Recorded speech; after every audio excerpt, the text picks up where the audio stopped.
Court নিজেরাই তো আক্রান্ত, হায়ার জুডিশিয়ারি তো পশ্চিমবঙ্গে আক্রান্ত।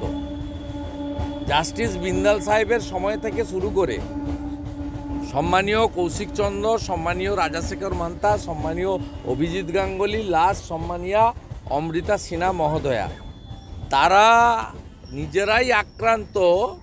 অতএব কোর্টকে এই সরকার কি চোখে দেখে বা এই শাসক দলের কাছে কি চোখে দেখে, আমি এখানে এতক্ষণ কলকাতা হাইকোর্টের 350 লয়ারের সঙ্গে মিটিং করলাম। আমরাও প্রস্তুতি নিচ্ছি, ভালো করে প্রস্তুতি নিচ্ছি। এই জুডিশিয়ারির উপর যে আক্রমণ, সংগঠিত আক্রমণ, রাজনৈতিক আক্রমণ এবং মুখ্যমন্ত্রীর নির্দেশে তার ভাইপোর নেতৃত্বে স্টেট স্পন্সর্ড টেরারিজম চলছে জুডিশিয়ারির উপরে, তার বিরুদ্ধেও আমরাও সংঘবদ্ধ হচ্ছি, ব্যবস্থা আমরা নেব। বৈঠকের ফল কি হবে? প্রথম কথা হচ্ছে আইনি জটিলতা আছে, যেটা কখনোই 3.5 বছর জেল খাটা আসামি বলুন বা শিক্ষামন্ত্রী বলুন বা ভাইপো বলুন, কারোর হাতে নেই।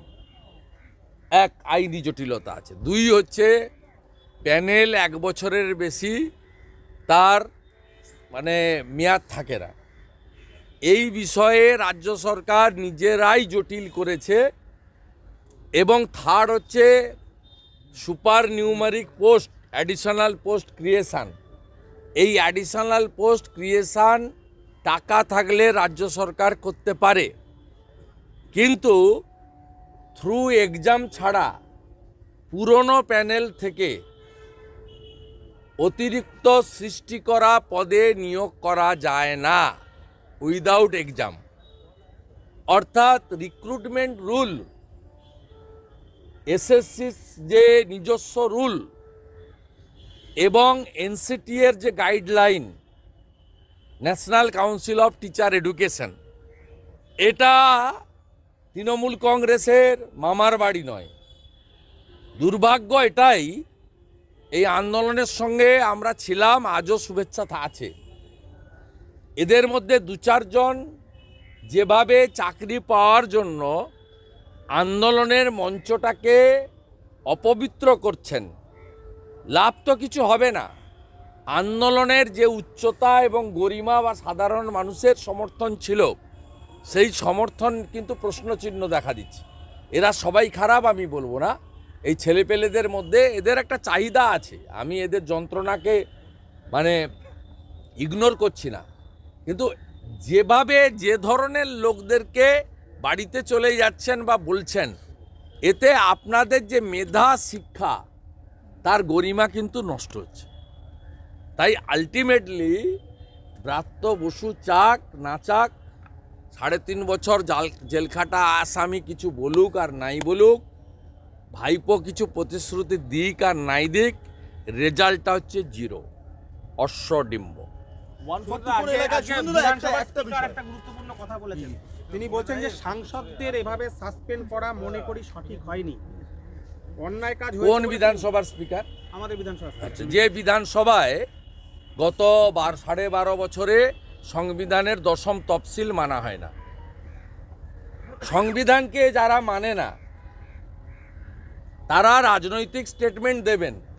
তিনি পানিহাটিতে গিয়ে বলেছেন বিরোধী দলনেতা অ্যাপয়েন্টমেন্ট নিয়ে মুখ্যমন্ত্রীর কাছে যেতেন। কেন মুখ্যমন্ত্রীর কাছে আমি যাব? আমি কি মুখ্য সচিবের কাছে যেতে পারি না? ব্যুরোক্রেসিকে তিনি বলছেন যে মিডিয়া পাবলিসিটির জন্য। শুনে রাখুন মাননীয় অধ্যক্ষ, আমি যদি মিডিয়া পাবলিসিটির জন্য গিয়ে থাকি, আপনার যিনি মালিক মমতা ব্যানার্জি, তিনিও দিল্লিতে গেছিলেন মিডিয়া পাবলিসিটি করতে। আপনার তৃণমূল কর্মীদের, আপনাদের তৃণমূলের কোম্পানির কর্মচারীদের খুব যন্ত্রণা। মমতা ব্যানার্জি সেদিন ফাঁকা মাঠে গোল দিতে পারেনি, স্ক্রিনটা হাফ আপ হয়ে গেছিল, বুঝি যন্ত্রণা। আজকে বলছেন কিছু আইনজীবী নিজেদের আখের গোছানোর জন্য আইনি জটিলতা তৈরি করছেন, যার জন্য নিয়োগ প্রক্রিয়াটা সম্পন্ন করা যাচ্ছে।